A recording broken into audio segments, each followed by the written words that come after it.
जय जगन्नाथ मोर ओडिया भाई और भौणी मैंने ओडिया बुक समरी चैनल को आपण स्वागत। आशा कर भल थे। आपण मैंने गोटे कथा के ध्यान देछन कि आपण रास्ता जीवा समय रास्ता पर बहुत सारा स्पीड ब्रेकर आसी थाए और स्वाभाविक रास्ता स्पीड ब्रेकर आसो एट रास्तार कथा से आपण जीवन गाड़ी में बहुत ही सारा स्पीड ब्रेकर आसी थाए जब प्रॉब्लम एंजाइटी और बहुत सारा जिन आसी थाए से किसी आपण माइंड रही जाए जहाँफल आपण बहुत थोड़ा लगी था कि आपण जीवन बहुत बेकार और निज जीवन कंट्रोल आपण हाथ में रही न था जहाँफल आपण निज जीवन सब मोमेंट को एंजॉय करवा छाड़ी जदि यहीपर होता तो आज बुक समरी भिडियो खाली आपण आज बुक समर नेम होची अनफक योर माइंड जहाँ लिखिं Faith Harper. A book summary आपने जानवे कि अतीतर कथा को माइंड रू बाहर कर निज जीवन आगे किपर बढ़े सहित निज माइंड रू सब नेगेटिविटी को बाहर कर जीवन में सुख शांति को किपर आनीपारे जानवे से भिडियो को आरंभ शेष देखा मोर आपण अनुरोध। आपण राग डिप्रेशन एंजाइटी को आपण ब्रेन आपण जल्दी अपनाई दे था यह सब इमोशन व्यवहार आम लाइफ स्टाइल ही आसी था सहित आपन को बहुत लोक मैंने एडवाइस देते कि जीवन में आपण कौन करने हम कि आपण मैंने कौन होगापी चाहिए जानवाई चाह न जहाँफल आपण मन मध्य से प्रति राग आसी था।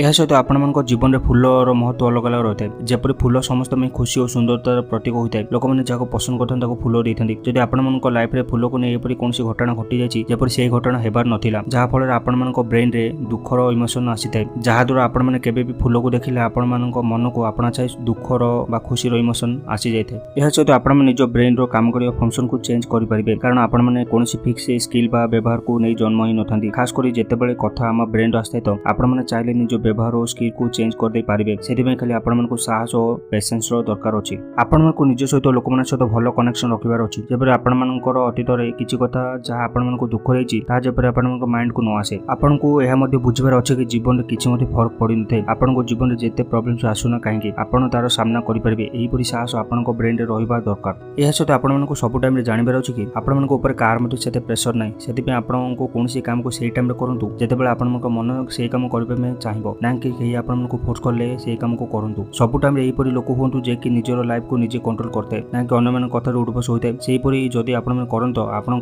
ब्रेन रे सेहीपरि अभ्यास सबुदिन पे रहि जाय जहाँ फल आपण माने केबे मते निज इच्छा रे जीवन बंची पारिबे नाही। आपण मान को सब टाइम रिएक्टिव न होई प्रोएक्टिव हेबार अछि आपण को मन मध्ये जहाँ भी चलछि ता केबे मते वेस्ट हेबा पे दियो नै और निज को बेस्ट हेबा पे यूज करो बोले राइटर कहछनी निजर भूल रु सब टाइम रे सिखिबा पे चेष्टा करो या सहित निजर अतीत रु सिखिबा सहित निजर भविष्य पे चिंता करंतु जदि आपण माने आजिर दिन को देखै पे पहुंचजंत यार अर्थ है कि आपण जीवन करने बहुत सारा लक्ष्य अच्छी या सहित निजर अतीत